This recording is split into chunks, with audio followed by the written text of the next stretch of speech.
Welcome to Insights at the Edge, produced by Sounds True. My name's Tami Simon. I'm the founder of Sounds True, and I'd love to take a moment to introduce you to the new Sounds True Foundation. The Sounds True Foundation is dedicated to creating a wiser and kinder world by making transformational education widely available. We want everyone to have access to transformational tools such as mindfulness, emotional awareness, and self-compassion, regardless of financial, social, or physical challenges. The Sounds True Foundation is a nonprofit dedicated to providing these transformational tools to communities in need, including at-risk youth, prisoners, veterans, and those in developing countries. If you'd like to learn more or feel inspired to become a supporter, please visit SoundstrueFoundation.org.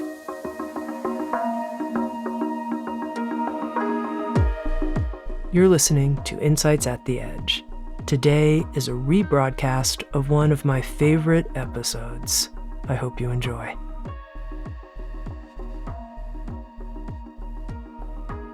Today, my guest is Stephen Hayes.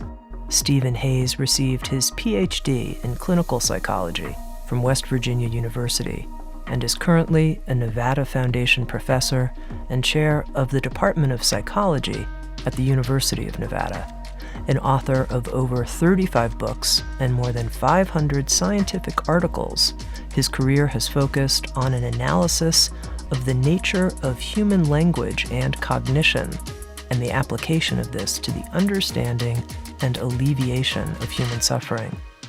A co-founder of acceptance and commitment therapy known as ACT.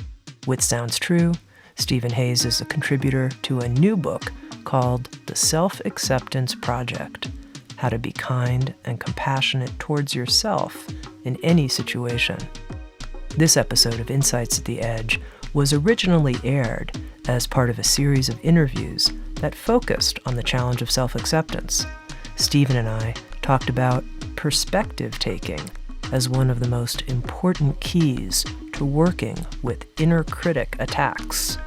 We also talked about Stephen's experience of having a panic disorder early in his life and how he learned through the crucible of his own experience how to work with anxiety and dread. We talked about self-judgment as it relates to body image using the ACT approach and the power of working with diffusion techniques. And finally, Stephen offered his pith answer to how he makes sense of spirituality and the spiritual underpinnings of acceptance and commitment therapy. Here's my conversation with Stephen Hayes. Now, to begin with, you're the co-founder of a psychological method that actually has a lot of scientific research behind it. ACT. Yeah, ACT. Acceptance and Commitment Therapy. And what I'd love to know is, what would an ACT approach be to working with a mean inner voice inside? How would somebody who was working with an ACT therapist, let's say, approach this challenge? Well, there'd probably be a few elements that you'd bring to it.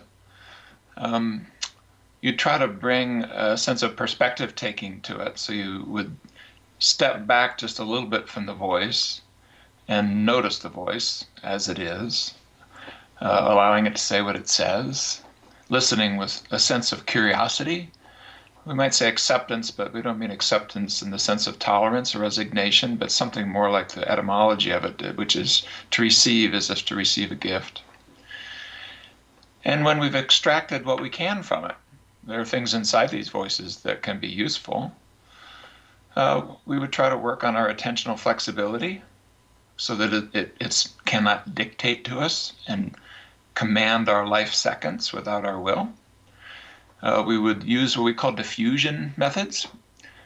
ACT is about 30 years old, and our original name for that was deliteralization, but I could never say it smoothly. So we made up another word, which is diffusion. Not diffusion, it's a neologism, diffusion, which means to take that poured together quality that symbolic events have and to sort of notice that mental process in flight.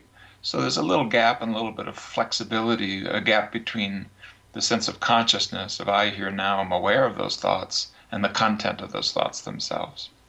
And then, given all of that, we'd shift towards what we most deeply care about, taking what's useful, leaving the rest behind, and getting our feet focused on what we care about rather than on what we're worrying about or fearing or judging or self-loathing about or whatever the voice is leading us to do.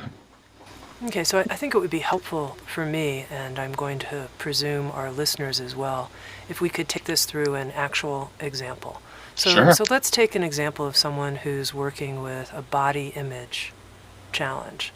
That, they're not necessarily that overweight, but they feel terribly overweight. Let's just, for random sake, choose someone kind of at midlife who's suffering from a challenge like this. Can you take me through those steps using that example? Sure. So I might try to find out, back up a little bit and just watch the voice. And there may be things in there that are useful to us. I mean, they may be warning us. There are problem-solving issues that you can, which is what language like that is for, around issues of weight and health. And I may have noticed that I put on too many pounds, and it'd be better if I exercise more. And that's a good idea to focus on my health.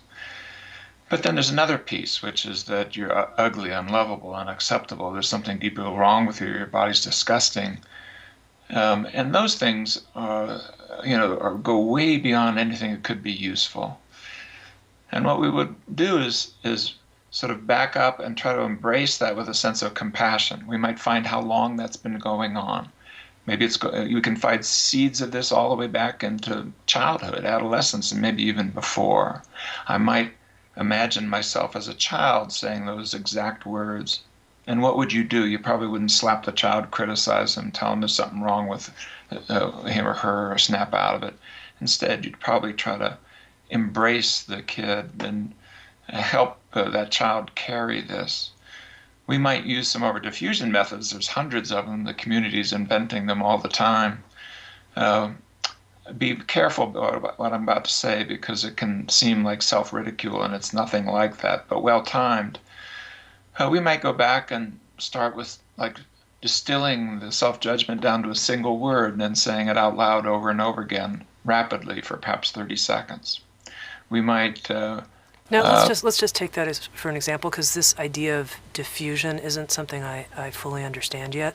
So what would be the purpose? You could take a word like fat, fat, fat, fat, fat. What would be the purpose in doing that? Yeah, and I'd get it even closer to the judgment, because it isn't just fat. It would probably be ugly, unlovable, or something like that, and the fat is more descriptive. Okay. So take it to the one that's kind of arbitrary, that judgmental part that we've added to just a descriptive part, like ugly or unlovable, and say it repeatedly. And what happens is that the meaning begins to drop away, and there's a sense of showing up behind your eyes and being aware of the fact that you're ensnared once again in this mental spider, weaving this web of meaning through symbols into something you've noticed.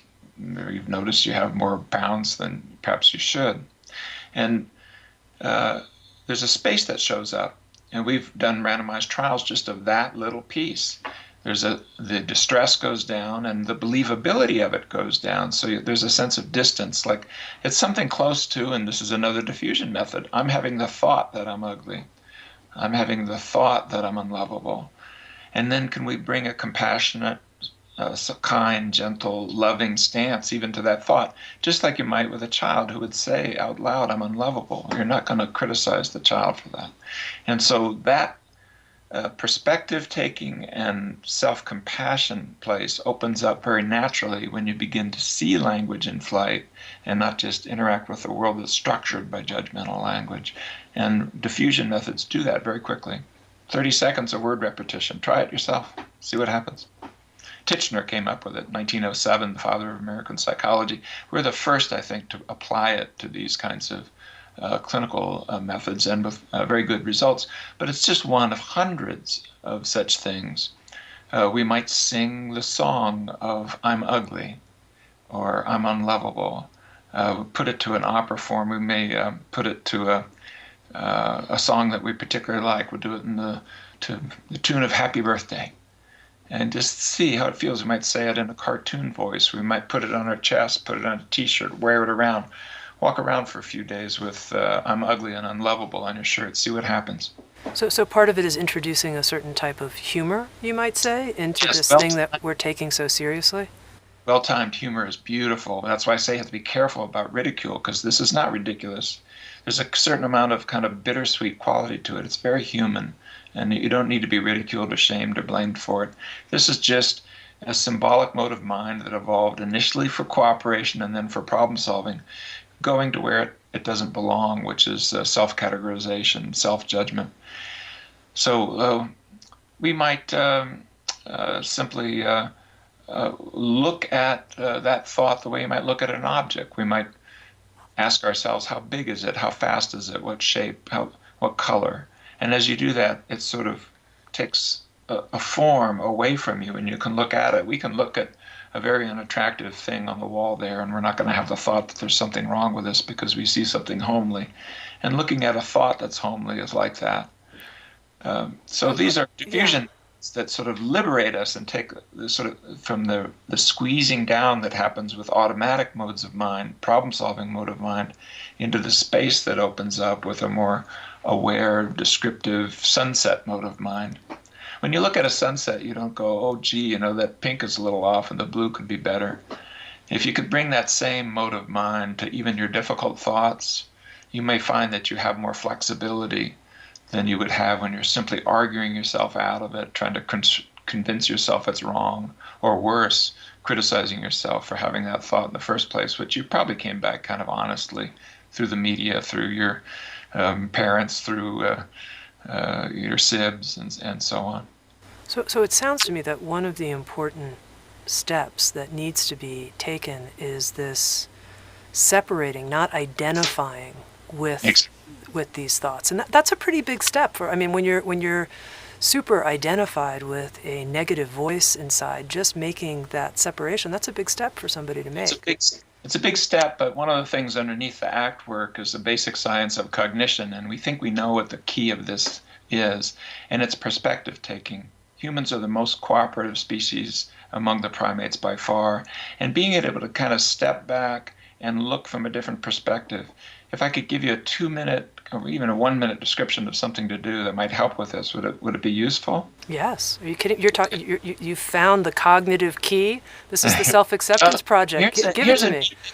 That'll happen. This will work even before you know anything about ACT, anything about mindfulness, anything about acceptance, anything about self-compassion.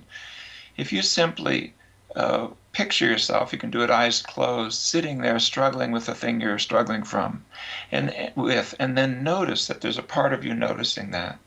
And then take that part of you and put it outside of you, looking back at yourself, sitting there suffering. And just watch yourself, watch your body, look at yourself. You might even imagine going back to the time when that issue first came, because the natural compassion we bring towards children would be helpful here. And then ask yourself, what do you think of that person? Is this a lovable person? Is it a whole person? Then put that point of consciousness, just like a movie, across the room and look at yourself sitting there in your mind's eye, eyes closed. And then imagine you're not actually across the room. This is a memory, and you're remembering 10 years from now, from a wiser future, what it was like to struggle so. And in your mind, you can picture yourself sitting right in that chair, struggling that way.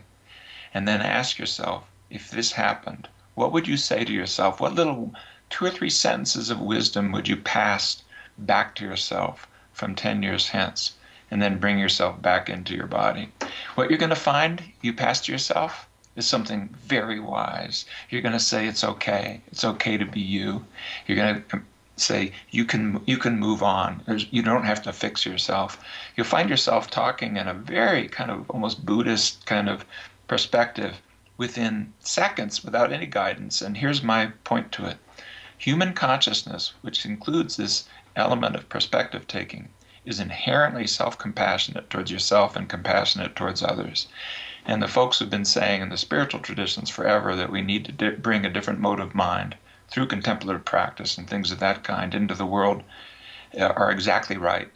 And what the scientists need to do is figure out how to do that in ways that are even faster and that can be put into the lives of Joe Sixpack and not just those who can afford 10-day silent retreats, which in the busy world we're in will simply never penetrate to the degree it needs to help people and find people where they are. So that's what we're up to. Perspective taking alone is healing. That's very, very helpful. Now, it sounded like when you were talking about this negative voice inside of us that you were calling this the sort of problem-solving part of our mind, but that we're using the problem-solving part in a way that it wasn't designed to be by flushing our entire character down the drain. And that could you tell me more about that from a cognitive function standpoint? From our point of view, it's called relational frame theory. We have good reasons to believe that the first thing that evolved was simple perspective taking between speakers and listeners as a form of cooperation. Probably happened about 100,000 years ago, as best we can tell. But it sits on top of 520 million-year-old learning processes. All this operant classical conditioning thing is 520 million years old or longer, but not language. It's very recent. And so initially, you were able to say to someone, is there an apple over there? Yes, there's an apple. This back and forth between knowing the name for an object means you can orient towards the object when you hear the name. 12-month-old babies will do that. It's a very basic process. But soon after, they begin to learn how to judge. And the cutoff, if you want way of thinking about this, if you have kids, you've seen it. You know, a nickel is bigger than a dime to a 3-year-old, and a dime is bigger than a nickel to a 6-year-old. And by the time you can arbitrarily compare things, then you can imagine futures that have never been and weigh them and pick among alternatives. That came later among this tribal eusocial species called human beings, but it gave us tremendous abilities to solve problems verbally. It also gave us the ability to reflect back on ourselves and create our life as a problem to be solved. We started chopping ourselves up and saying, I like this, I don't like this, I want this, I don't want this. And a lot of things we like or want or don't want are things that are part of our history, and we can't slice and dice ourselves in that way. So taking this problem-solving mode of mind and moving then into a more descriptive and appreciation mode that is closer to where language began, but perspective taking helps, which we think came later in language development. It comes later in the development of language with children.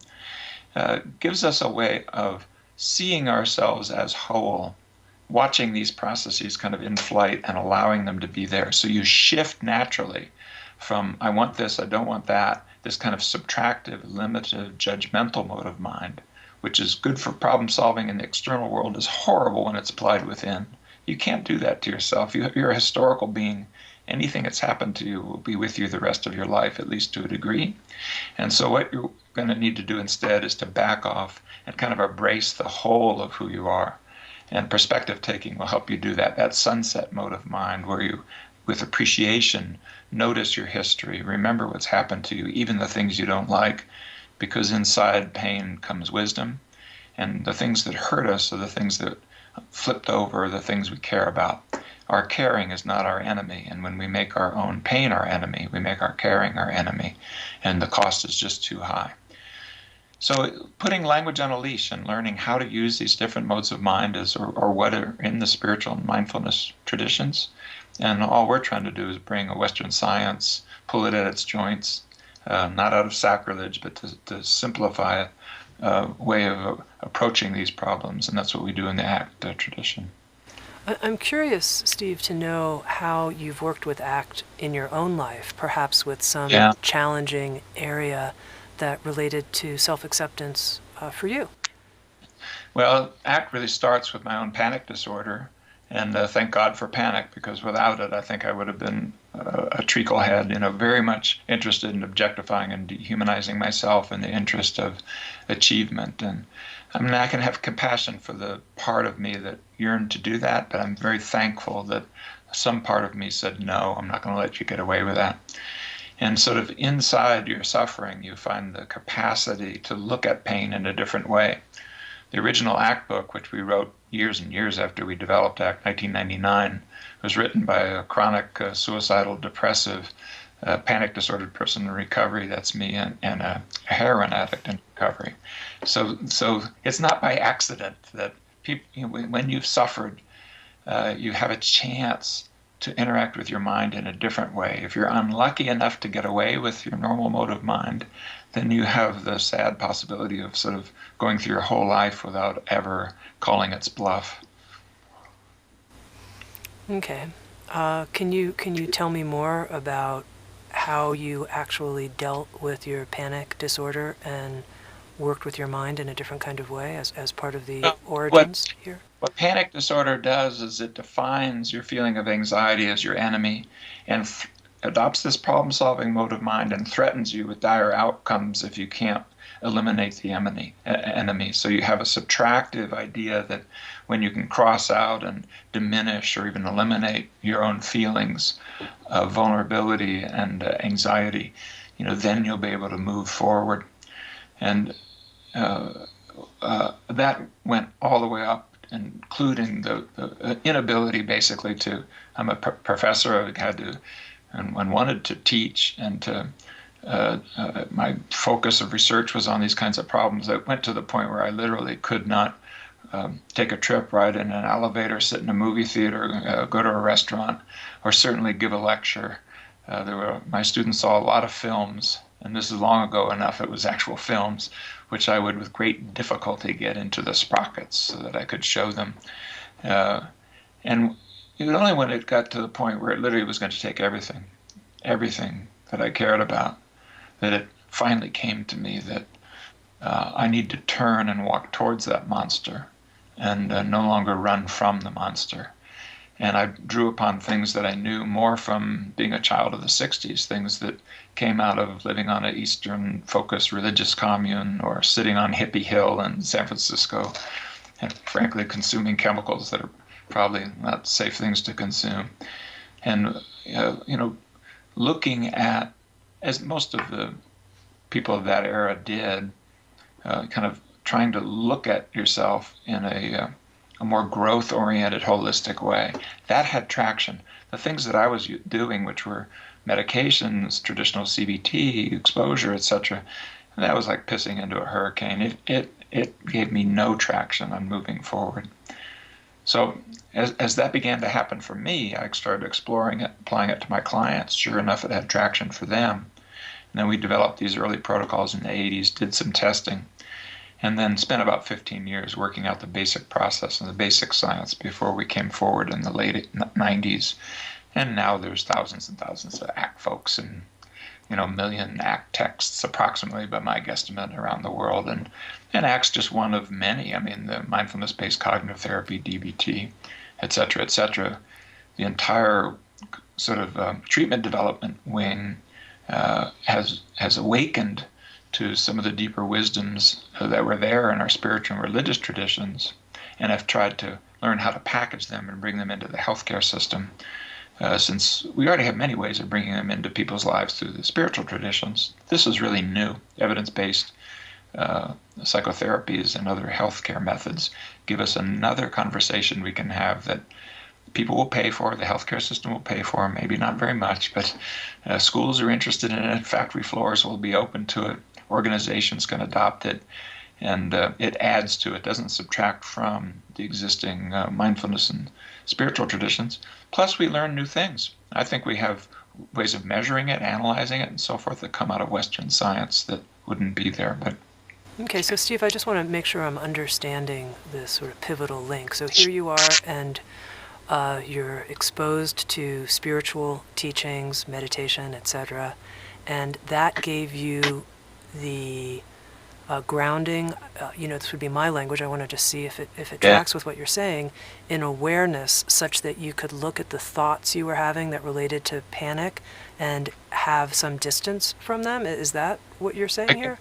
Yes, and I can give you two brief kind of moments.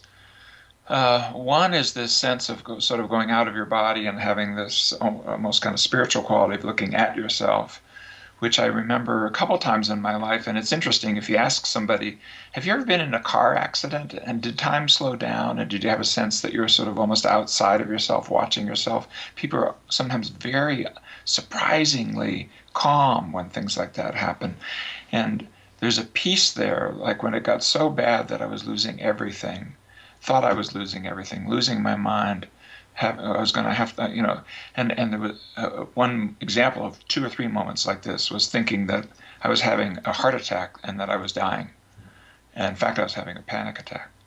And in the middle of this, of having this out-of-body kind of sense of stepping aside, and then words that came to me in this same episode, which I think I actually said out loud, which is, "You can make me hurt, but you cannot make me turn against my own experience." And I just turned and said, I will not run. I am not going to run from me. And that put me on a completely different path, And there's a lot of territory to explore there. It's not like you snapped a finger. I mean, 5 years into the ACT work, I was doing workshops on ACT, still having panic attacks, and just putting my feet in the ground and just, keeping the words coming out of my mouth. And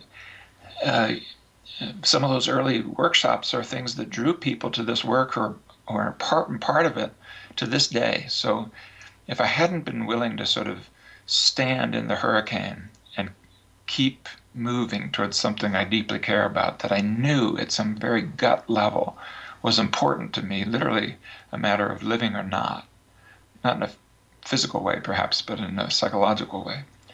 So there's 2 core things, and I do think that comes in part from my spiritual experiences, also from exposure to the human potential movement and to Esalen and Think Crazy, all the things that were happening during the 60s, of stepping back and watching, and this quality of choice that it's possible to step forward when everything in your normal mode of mind says to step back. We've now figured out ways of supporting people in doing that in ways that are very reliable and can be quite quick. Some of these protocols are very short, and no, that's not the same thing as years and years of contemplative practice, but yes, it opens a door to the same space. And when a door is open and people can walk through it, then a journey can begin that otherwise may never have begun. And so I just want to make sure to connect a dot here, which is, so far in the description of ACT, you've talked about taking perspective and diffusing, but it sounds like there's also an aspect of ACT that has to do with dealing with the emotional component and turning towards the difficult emotion. Right. So I'm thinking, for example, of somebody who might feel ashamed about something. Maybe they dropped the ball at work and a project got all screwed up or something. For whatever reason, that occurs to me today as something that could have happened. And how would that person, in addition to taking perspective, how would they just deal with the emotion of feeling terrible? Well, emotions are here to be felt, not felt constantly and ruminatively. But what we include in the work is, you take something like shame. Shame includes an emotion that's actually good for you. Guilt is a useful emotion. The thought that comes, I'm bad, that combines with guilt to produce shame, is usually not so useful. So you'd use diffusion enough to back up and watch that categorical judgment arise and have a little bit of separation from it. But then what's left is the feeling of sadness and of loss and of loss of potential that can inform and vitalize and lift up people and help them walk a harder path. You may not know this, but take addiction work. Shame will correlate negatively with addiction outcomes. Guilt correlates positively. We just published, I think, the first randomized trial on ACT of a treatment for shame and substance abuse using ACT. And initially, our outcomes were worse. They were worse than what you'd get from a 12-step program on an inpatient program. But then what happened is it rebounded if you didn't do healthy things, and in the ACT condition, it went down more slowly, but it kept going down. And what that tells me is people can try to deal with their emotions in a way that looks healthy, but is not the kind of Stuart Smalley way with regard to I'm good enough, gosh darn it, people like me. With regard to substance abuse, for example, will not clean up something that requires deep exploration of the pain of it, as if the pain is worth attention. One of our clients in that trial had been high on heroin while his daughter was being perpetrated on in the back bedroom, and he didn't get up and do anything about it. He's got a lot of pain to feel, and it's nothing you're going to finish in a 28-day intake patient program in a healthy way. And so we walk them into the memories. We walk them into what your body does. We walk them into noticing what your mind does with it and how it tries to judge you and push you to do more of the same, because after all, there's something wrong with you.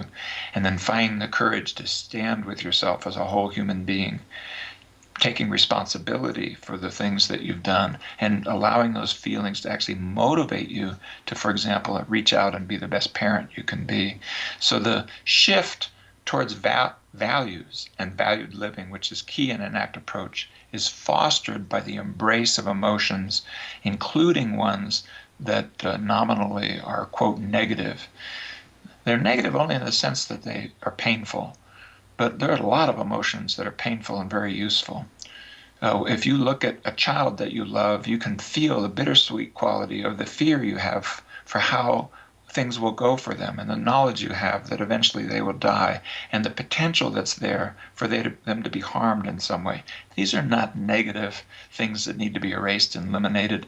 Any good parent knows that. That sense of vulnerability handled well is part of being a good parent, part of being loving towards your kids. And if you just walk through that in every area of your life where anxiety, sadness, grief, and so forth has visited you, there's a part of that which is a necessary link to what you care about. So teaching people to go into it, to feel it on purpose, to feel it as it is, literally like you might reach out and feel the table in front of you, is something that we don't get very much training in. And when you do it, it empowers being able to shift towards what you deeply care about and then linking your behavior to that. And that's part of liberation. That's part of human empowerment that gets missed in all of this avoidant culture that we've got that teaches you that the right car, the right spouse, the right beer, the right house, the right chunk of money is going to somehow create a life worth living. That's a lie. It's always been a lie. But we're unwise enough in this culture to actually chase it. Now I feel like I'm getting a sense of the acceptance part and the perspective taking, but I'm not 100% clear on the commitment part of ACT. Can you illuminate that for me? Well, commitment is embracing your capacity to choose your values. By values, I don't mean the things you evaluate yourself with. I don't mean your goals, your judgments. I mean the qualities of life that bring vitality, meaning, and purpose in the moment to you that are never finished. They're part of your journey, like things that you can turn into adverbs, like lovingly, I will. They're not, along the way there may be goals, like getting a degree or, having children, but the quality is what's of importance there. And then what commitment is the commitment to be true to yourself, to have your moments on this planet be about building larger and larger patterns of actual seconds of action, of what you think about, what you do with your feet, what you do with your hands, as building a larger pattern of values-based action, so that your habits of mind become your friend instead of your enemy, and that you've practiced, for example, self-compassion, compassion towards others. You've practiced creativity or contribution or participation or play, the relationships and caring about the future and caring about others, the things that you choose. It's up to you. It's between you and the person in the mirror. We know that the kind of values that do that build commitment, are not the kind that have the word should in it. They don't have have to or must in it. They don't have a wagging finger. They don't get shifted off to someone else, not because mama told you or because they'll be disappointed if you don't. They're things that feel intrinsic and that feel freely chosen. If you link your behavior to qualities that you choose freely and build larger and larger patterns around that, life will lift you up, and you can carry the pain and the places where you've disappointed yourself and you've made mistakes forward. They will actually help you in that journey, because the places where you hurt are the places where you care. And conversely, if you're not willing to hurt, well, you can't afford to care. If we have the moments, I can give you an example that everyone's had before. Yeah, please. Okay, if you've been betrayed in love, and almost all of us have, your mind is going to tell you to protect yourself against that by never being so vulnerable and open and intimate again. I get that you don't want to be ignorant when you've experienced something like that, and you're not going to be able to go back to innocence. And that's a good thing in a way, because ignorance is not bliss. But you notice that your mind tries to protect you by essentially eliminate your caring. So you start detuning relationships. If a new relationship shows up that really could get under your skin, that could touch you deeply, because if someone's close to you, if they can touch you, they can hurt you. And vulnerability, that openness to wounding, comes right with that. As that door opens up, you can feel part of you wanting to run away, wanting to somehow mess up this relationship, or offend the person needlessly, or not answer the calls, or whatever. And what we have to do is find this place where we can be more open with our pain and step forward as an act of faith in ourselves, that it's okay for us to be close to others, which includes that it's okay to hurt. If you form an intimate relationship, even if you never deliberately hurt each other, one or the other of you is going to die first. And you think you're not going to be felt as though you've been left behind, that in some sense you've been betrayed? Think again. So hurt and pain and loss and finitude is part of life itself. And so there's a natural a linkage between the one side of the coin that says pain and the other side of the coin that says caring. We've all lived it in relationships. It's in every other area that we care about. And so the acceptance work is not this kind of, oh, gee, I guess you have to accept it, kind of tolerance and resignation message. It's this more joyful message that when you receive the gift of what's inside pain, you can move your attention towards what you deeply care about and build your life around that without having to hide from your own finitude, hide from the fact that love includes loss. Beautiful. Steve, I want to just ask you one final question, which is, I know you've written 35 books and over 500 articles. That's a lot of articles. And as I say, get a life. It's almost too much. But yes, I've written a lot.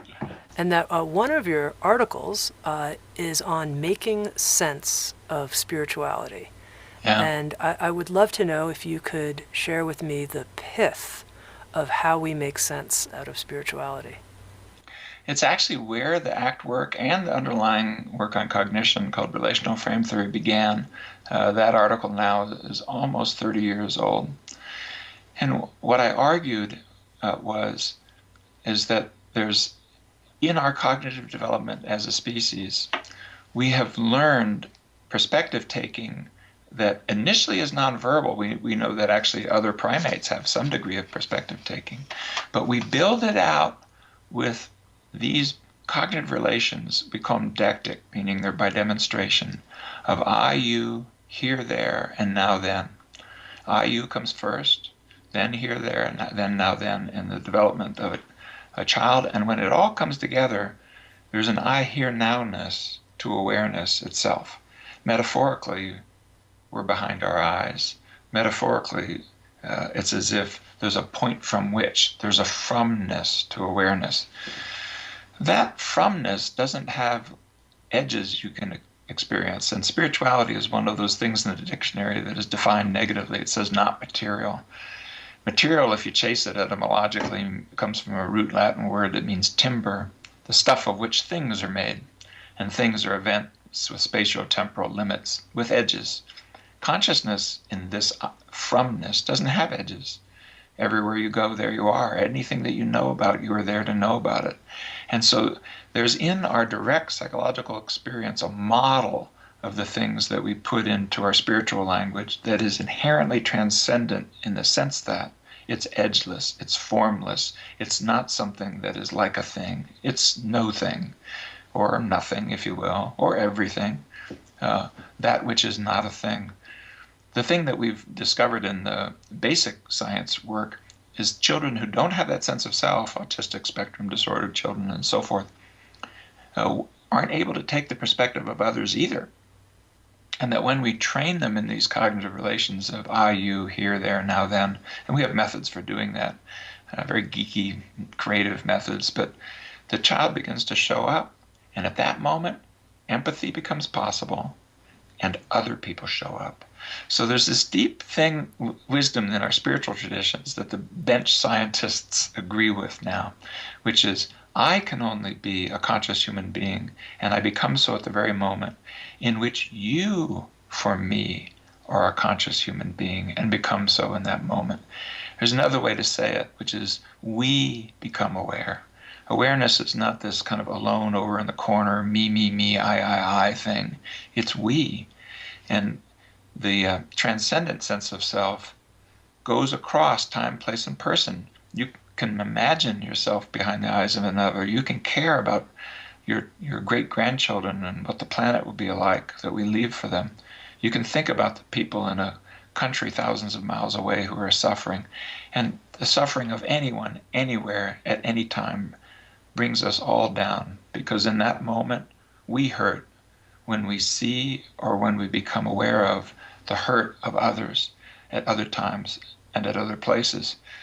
So consciousness is inherently compassionate, and I think if you look at what people are talking about with spiritual experiences, this sense of transcendence that comes from awareness itself is precisely the mode of mind that we're trying to bring into making a more compassionate world, and one that does care about people who are other places and at other times, and the suffering of us all. So I think we have a way in. We have a way into what spiritual experience is about, and maybe a way in on how to create it.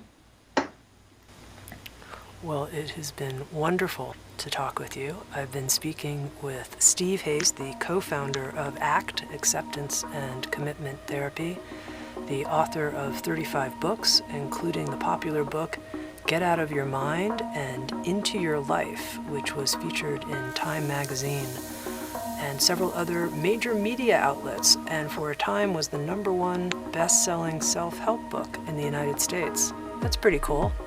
That's pretty cool. I still have the screenshot when I beat Harry Potter for 2 grand days. But yes, that was quite a ride. That was fun. Great to talk to you, and thank you for being part of the Self-Acceptance Project. It's really been an honor. Thank you. It was awesome talking with you. Thank you. SoundsTrue.com. Many voices, one journey. Thanks for listening. Thank you for listening to Insights at the Edge. You can read a full transcript of today's interview at SoundsTrue.com/podcast. And if you're interested, hit the subscribe button in your podcast app. And also, if you feel inspired, head to iTunes and leave Insights at the Edge a review. I love getting your feedback, being in connection with you, and learning how we can continue to evolve and improve our program. Working together, I believe, we can create a kinder and wiser world. SoundsTrue.com, waking up the world.